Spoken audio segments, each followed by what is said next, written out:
2017 season is underway, and one of the things that we're really excited about for this season is that we have so many returning players from the 2016 Loons championship winning squad, and some of them are joining us right now. Zach McKinstry, Sage Jenko, Brendan Davis, Jordan Sheffield, and Darian Tubbs. And guys, a lot to digest from the championship run from a season ago, and starting with the championship winning game on September 18th. Crazy game, a 9-8 win over the Clinton Lumber Kings. Took a best-of-5 series, and Brendan, you were actually the one that caught the final out to clinch the championship. And as I remember it, it was an afternoon game, so the sun was high in the sky, and it was a mile-high pop fly. So when that ball went up in the air, what was going through your head? Oh, when it went up, I was just thinking somebody catch it. I don't care who it is, just somebody catch it, and we ended up getting that done. So. Well, it was interesting because it was on the left side of the infield, and it looked like, Zach, you were playing at third, I think, that you might have had a play on that ball too. So was there some communication between the two of you? You know, who's got it? It was late, like when the ball was it already got to the top, it was coming down, about halfway down, BD calls it, and I'm just like, whoa, all right, I'll watch that. Like, got out of the way, like, made sure, like, to back him up if he bounced off his glove. Sure. Yeah. Were you fighting the sun on that play? Do you remember? I don't think the sun was there. I think it was just so high, it was just kind of hard to judge. Sure.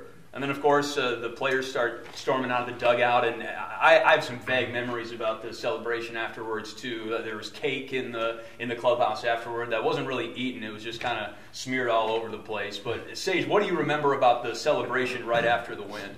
It was fun. Everybody just went crazy. Started popping champagne, turned up the music, and just had a good time. It was a good time. And kind of an abrupt way to end the season, too, because you guys were all on planes to extended spring training or back home or whatever the case may be. So good to have an opportunity to sort of relive some of these moments that went into that championship run. About that last game in particular, again, the final score was 9-8.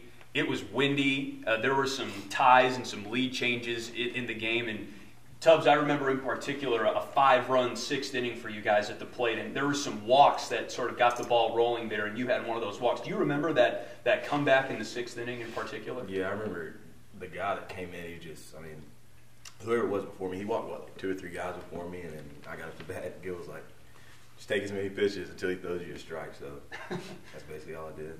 And, Chef, I know you didn't pitch in that game, but from a pitcher's perspective, did you think it was the wind or maybe the nerves that were getting to guys on the mound more than anything? I think from a pitcher's perspective, it definitely is the nerves. You know, pitching a big game like that, if you're not used to it, you know, it is kind of tough to throw strikes in that situation or pound the strike zone. I think that ultimately was like the biggest fault for them. And there were 5 Loons pitchers that got in the game too, and you're sitting in the dugout. Were you saying anything, words of advice, or trying to calm guys down in the dugout? I was trying to keep myself calm, to be honest. I was nervous too, so it was definitely a fun situation to be part of. Was it tense in the dugout, or were guys relaxed for the most part, would you say? I think we were more relaxed. We were relaxed. We were chilling. Yeah, we kept telling ourselves throughout the whole playoffs to try to stay as relaxed as possible and not trying to get too tense, and that ended up helping us big time. So I think that was it. And Zach, it wasn't an elimination game for you guys. I mean, you could have lost that game and still would have had another chance to win the championship. But why do you think it was so important to win Game 4 and not even deal with Game 5? I don't know. Yadier Alvarez, probably one of our best pitchers on the squad last year, came out there struggling a little bit, but I mean, we still had his back. He was our ace. Like, everybody knew it. Like, we got to go out and win for him, put up some runs. He'll do his job. Just keep on going with it. He wasn't doing very hot. BD got hit in the head. We go out there. He goes in the clubhouse, changes his cleats, comes back on the mound, and he's shoving, man. He came out and did really well after that. And then we had a few more guys come in, had steal emotions, and just did their thing. I completely forgot that you got clocked in the head. I mean, what was that like? he didn't about that either, he hit DJ in the head as well, so I just had to stick up for my teammates and myself. Sure, and really impressive that you guys all stayed relaxed and calm down the stretch there for sure. Looking at some of the moments that led up to the championship series, I think it's important to remember that it wasn't necessarily smooth sailing for you guys. I mean, you guys dealt with adversity along the way, and I think of the first game in that championship series, the final score was 16-6. And Zach, I remember talking to you in the elevator in Clinton about, hey, what are guys thinking after a 10-run loss like that? You just shrugged your shoulders and said that everything was fine and you'd be fine for game 2, and you were. You shut out Clinton 4-0. So why were you guys so relaxed after losing game 1 like that? I feel like just like the whole year was adversity for us. Like right when I got here, right from the start, it was like, man, we were down in the 5th inning. Like we were getting no hit, and then we'd come out of nowhere and like get like 4 or 5 hits in a row, and we're back in the game. We have guys in scoring position with like no outs, and I felt like that next game was that 5th inning for us. Like we figured it out. We were able to like battle, get some runners on base, get ahead I think we were still like didn't hit very well in the beginning, and then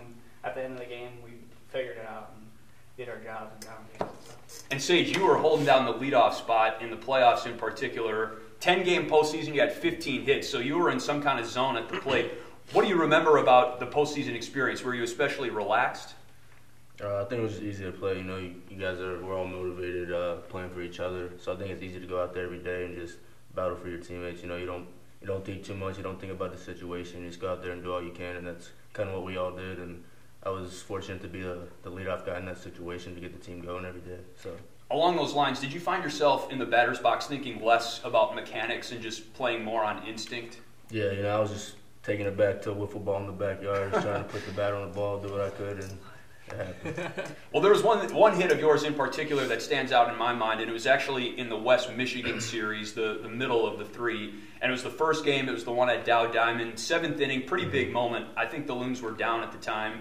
You worked a full count with guys on base and ripped one right up the middle that brought the crowd to life and got the runs in that ultimately won the game for the Loons. Do you remember that hit in particular? Yeah, the tough pitcher. I was just trying to do all I could, battling off fastballs, and luckily left the curveball up for me to hit, and I think scored 2 runs. So that was a great moment for the team, and just fortunate to be in that situation and be able to come through. Do you remember that one too, Chubbs? I think I scored from second base. Yeah. That was huge, man. That was great. Thanks, Derry. You're welcome. Well, BD, one thing that's unique about you is that all these guys around you joined the team at some point during the season. You were with the Loons since day 1 last year. And when did you really start to see the team turn the corner and play for each other, really? I think right when these guys got here, they kind of set the tempo and brought it to just a way higher level. I mean, these guys were getting on base and stealing bases, and that wasn't something that we were really doing early in the year. And I think it brought some tempo and some energy to the club. And I think that's when we turned our season around. And it was fun to see just every aspect of the game fall into place. The hitting was great, and the pitching was awesome, too, down the stretch. And, Chef, you went to Vanderbilt. You've pitched with some really, really great players in college, and then your brother, of course, is a prospect in the Yankees organization. But the guys that you were pitching with, starters in particular, with the Loons down the stretch that last year, how would you compare the rotation to others that you've pitched on? I think that this staff was a little bit different, honestly, because at Vanderbilt, everybody was throwing 95, which, is tough for any hitter, I think. But this staff, we really had to zone in, and, everyone had to pitch, and everybody couldn't just go up there and throw. Like I said, Leo Crawford, who, he don't throw the hardest, but can hit any location, can keep hitters off balance. And you can bring a guy who does throw a little bit hard off of that. It's just a different feel. It's just a different feel for the staff versus everyone that just comes in and just throws the ball really hard. So I think that was the biggest difference is having such an array of pitchers that not everyone was very close to similar in velocity and stuff. So everybody had different pitches. So I think that was the biggest difference. And when you see one of your teammates start a game or come in a piggyback situation and shove, does that get in your head and say, hey, I want to match that guy? No, not really. Okay. I mean, you just kind of he did his job, obviously, you know what I mean? So that just gives you enough confidence, and you see, and usually the day before you're charting, so you're actually taking in pitch by pitch, what he's throwing in the certain counts, what's working and what's not. And I think that's a big part of taking chart the day before, is because you actually do have to pay attention to every pitch and find out what works and what don't. So if a guy's out there shoving, you just want to pay close attention and see what he's doing, and just kind of repeat that the next day, and just kind of it trickles down from there. Looking at the regular season, the general consensus is that the game on August 11th against the Lake County Captains was sort of when the team turned the corner, got hot, made the run to clinch the playoffs, and then ultimately win the whole thing. And what sticks out in my mind was a big rally in the 9th inning that was, I guess, the critical play was a grand slam hit by Omar Estevez. Do you remember that, Darian? And Yeah. what was the feeling like when that ball left the yard? That gave me chills just thinking about it right now. Man, it's just like before that goal was just saying, hey, just stay within, just have quality at bats, go up there and do your job, and that's really all we did. And Omar came up there in a big situation. I was on third base. I remember that. You were always on base. Hey, he hit that grand slam. I was like, oh my God, that's crazy. And then we down 1 run. Luke Rayleigh came up, I think. Same thing. Yeah, back You to went back. yard, yeah. Hey, and that just like brought the dugout up. It was crazy. And then I think in the 10th inning, and I'm not trying to pump you up here, you had the walk-off hit, I think, if I'm not mistaken, Yes, in the I 10th did. inning. I had the Yeah. walk-off hit. Yeah. That was great. And then, I mean, so compare the mood in the dugout after that game to when you won the whole thing. I mean, was it kind of on par? Yeah. Pretty crazy stuff. And then so the next day, I mean, how do you build off that momentum and keep it going and not make it just a one-game thing and keep the momentum going from there? It just keeps rolling. Just keep on rolling. We didn't have to think about it. Just keep going. Everybody showed up at the park ready to go, and the vibes are good. Everybody's feeling good, and it just rolls. It's that winning groove, right, that Yeah. everyone talks about wanting to be in. Last question I have for you guys, and I'd like to have all of you weigh in. You finally got your championship rings one of the first days of spring training at the Dodgers complex in Camelback Ranch, Greater Phoenix. And when you got your ring and looked at it for the first time, what was the first thing that went through your head? So, Zach, could we start with you? Just like all those days that we came in the park and 12 o'clock, we got here, rolled in, and ate some lunch, and played some cards, just sat there and hung out with the guys and laughed and had fun, and just, all the guys that were there with you and got to hang out and play cards with. I mean, that was probably the best part. What about you, Sage? First thing. I think just, having that ring that we can share together forever, like, people are going to go separate ways and all that, but just the fact that we got a ring together in a couple of our first years and all that, and it's great to have that, and we're going to share that bond and memory forever. It's just a cool feeling. I mean, it's something I'll never forget. It made it seem like the season was worth it. Everything was worth it. Grinding through the cold, grinding through losing 8 games in a row in the beginning. It was just all worth it, and it all turned out very good. Jeff? Just going off what BD said, something that we'll obviously never forget.